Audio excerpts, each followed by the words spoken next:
What Toto Steve Porcaro is most proud of. I'm John Beaudin from Rock History Music.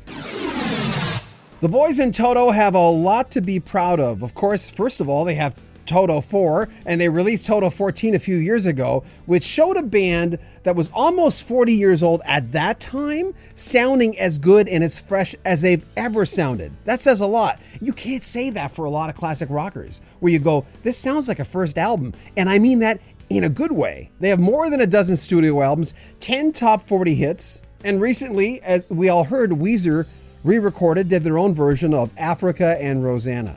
What are you most proud of with the band? Fans have given you a lot of love. They've really given you, and I notice with you too, it's they're happy that somehow you got a bigger voice, but they notice, which I love. But what's your high point in for the band? You know, my high points in the past were things like the Rosanna solo, and even being able to do something as out there as Secret Love, the last cut on the Hydra album. That was just me waking up one morning, and it was very strange how that all came together. But to have the opportunity to do stuff like that, and especially, like I said, the Rosanna solo, where I got to show what I could do on a hit record, got to really show off and show, you know what I mean, what I thought the synths could do. And I don't know, just an example to point to, but it's really cool that I got to do that on a song as cool as Rosanna, with such an iconic drum beat from my brother, and you know, it's such a cool record. You know what I mean? That was definitely a high point for me. But now it would be, you know, when I think of any others, it would be currently. It would be what's going on now, where we're kind of older and wiser, and there isn't that clash before while we're trying to kind of find ourselves. You know what I mean? We kind of know what's the best aspect of ourselves and each other, and we're kind of nurturing that out of each other, and appreciating that from each other, and celebrating that, you know what I mean, as opposed to how it used to be before, where it was like, you know, felt like spy versus spy sometimes, you know what I mean?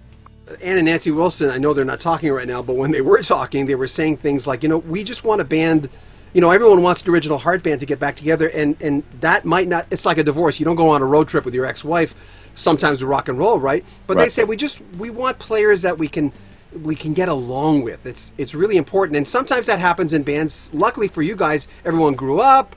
You don't sweat the small stuff, to coin a cliche, but I look at the band that way. I mean, I'm an outsider looking in, but you guys don't have time to fight over stuff. You know, it's a deal breaker. Believe me, even if you're an original band member, if you're not getting along and you're not happy and you're walking around, you know what I'm saying, you're unhappy, and it's obvious to everyone you're not going to be here very long. You know what I mean? They're going to invite you to take a break. You know what I'm saying? You know, and especially with the guys we hire, you know, the guys that you know, we surround ourselves with, everyone needs to be a happy camper, or, you know what I'm saying? This is, we don't have time for, you know what I'm saying, to wet nurse anybody. As far as touring, this year is the 40 Trips Around the Sun tour for Toto fans in North America. Steve Lukather also has his autobiography. It's a good time to be a Toto fan. I'm John Beaudin. Make sure you comment on our videos, subscribe to our channel, and share our videos. This is Rock History Music.